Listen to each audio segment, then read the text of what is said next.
పరిశుద్ధ గ్రంథంలో దేవుని వాక్యమును ధ్యానించుకుందాం. 120వ కీర్తన మొదటి వచనము.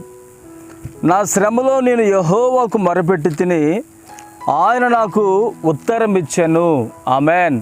ప్రియమైన దేవుని బిడ్డారా, మనకు ఎన్నో శ్రమలు కలుగుతుంటాయి. ఆ శ్రమల వలన మనకు విడుదల కలగనప్పుడు మన నోట వచ్చేది దేవుని దూషించటం అండి.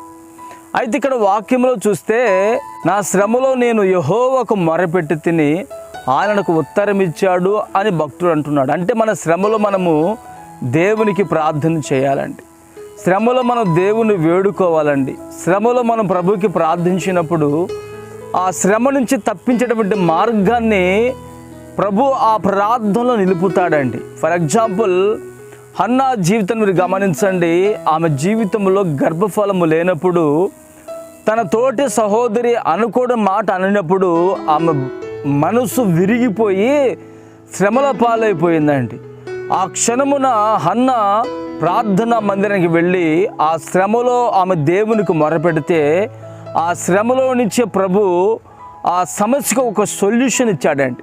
ఇశ్రాయేలు దేవునితో నువ్వు చేసుకున్నటువంటి మనవి ఆయన విన్నాడు అని చెప్పినప్పుడు ఆమె జీవితంలో ఉన్నటువంటి ఆ దుఃఖ కాలము అనేది సమాప్తమైపోయినది. ఈ రోజున నీవు కూడా ఈ హన్నా వలె శ్రమలో నీవు మొరపెట్టితే, కష్టంలో నీవు మొరపెడితే, ఇరుకులో నీవు ప్రార్థన చేయగలిగితే నా యేసయ్య ద్వారా నీకు జవాబు కలుగుతుంది. ఆ జవాబు ద్వారా నీ ప్రాణములకు నెమ్మది కలుగుతుంది.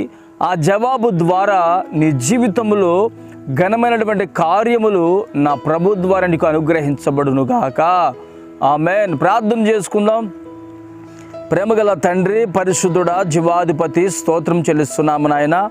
మా శ్రమలో మీకు మొరపెట్టినప్పుడు, మా బాధలో, ఇరుకులో, ఇబ్బందిలో మేము మీకు ప్రార్థించినప్పుడు ఆ ప్రార్థనలోనే మాకు గొప్ప జయముందని, శ్రమల నుంచి విడుదల పొందుతామని, అలనాడు హన్నా జీవితాన్ని మీరు జ్ఞాపకం చేసుకొని శ్రమలో మొరపెట్టినప్పుడు ఆమెకు గొప్ప విడుదల మీరు కలుగు చేసి ఉండగా, ఈ రోజున నీ బిడ్డల జీవితంలో కూడా ఏ శ్రమల కాలంలో వారు నడిపించబడుతున్నారు, వారికి ఉన్నటువంటి ప్రతి బంధకము, ప్రతి బాధ, ప్రతి శ్రమ నుంచి విడిపించి మీరు జవాబు అనుగ్రహించి నీ బిడ్డలకు నీ ద్వారా గొప్ప మేలు కలుగునుగాక. ఆ రీతిగా మీరే సహాయము చేసి మహిమ పొందుకోమని యేసు నామమున ప్రార్థిస్తున్నాను తండ్రి. ఆమెన్.